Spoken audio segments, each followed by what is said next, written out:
Isikhalo Se Afrika. Akukho ukuthula kulomzansi Afrika ayisuka. Ndiphumesele ndatsho esidlangalaleni bajika bonke banibuka. Noba befihla kodwa ebusweni bekubhaliwe usizi nenhlungu yokubulawa lephango. Ayisuka afa lo madoda ayithi indoda ikhale ngaphakathi kodwa asuke kwanga mandisethele phezulu sami isikhalo. Kaloku uzawukhumbula olungakhaliyo lifele embelekweni. Indlala iyagquba iyazenzela kweli khaya singabathakathi bayasinuka. Izetifiketi zibolele edongweni, amajazi amnyama nezidanga zinomsebenzi sihlobisile kweli khaya. Umama ekhaya uzesula njalo inyembezi xa ifikelwa zingcinga. Bantwana bam, hambani niye esikolweni. Awumazwi ethemba impilo engcono masesifundile. Athi mna ndikhale lami xa sesadlulile. Nakuba senifundile kodwa okwakulizeleze. Urhulumente usixela ngentswelangqesho ayikho imisebenzi. Osebenzayo ithengisela thina bomahlalela andazi njengoba singenayo imali. Yimani madoda nisithathaphi isibindi sokuphutha imiphefumulo abantu besifazane ngesindi isihlungu. Awu Nkulunkulu akube nawe uyasibona lesihlungu. Madoda buphi ubudoda benu buvezeni. Xa ubambisalukazi esidala usiphutha imali enyanisweni uthembeni. Hayi andiyiphathi eyokudlwengulwa kwentsana nokuba sezicelo kuyabantwana. Madoda wayapha umvandedwa. Madoda wayapha umvandedwa. Ayisuka ndihambe eSouth Africa. Amadoda namhlanje aqonyele kusopokothweni adlala bondingasithebeni bamantombazana ahlule ukuziphatha emakhaya. Amanye abaleka imizi yawo ayabhaca emadolobheni ashiya abafazi nabantwana emakhaya lutho ukuthumela imali ekhaya.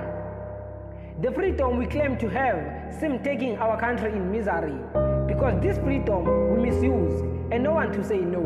In South Africa kukho i-child abuse angani kuhle ukumamela abangani kunabazali ugcwele my labor ward high teenage pregnancy. Children who are supposed to be at school bakhulelwe baphike nabangani angani abanye bavuka ekuseni bagqoka ama-uniform bathi bayofunda xa befika esikolweni balibale where they come from. Abantu abana-35 years kuthiwa bayilungelanga imisebenzi kodwa bakayilungeli nepenshini kanti elizwe liyaphi. Xa bengesenagalelo emisebenzini kutheni besavota? Amakhaya ehlukene phakathi ngenxa yengxabano ebangwa indlala. Abasemagunyeni batshintshana ngorhwaphilizo bephuca loo nto bekumele iya kwabahluphekayo. Kule Afrika ijele lenzelwa abantu abahluphekayo. Kaloku nakuba benobuqhophololo kula palamente kodwa babotshwa.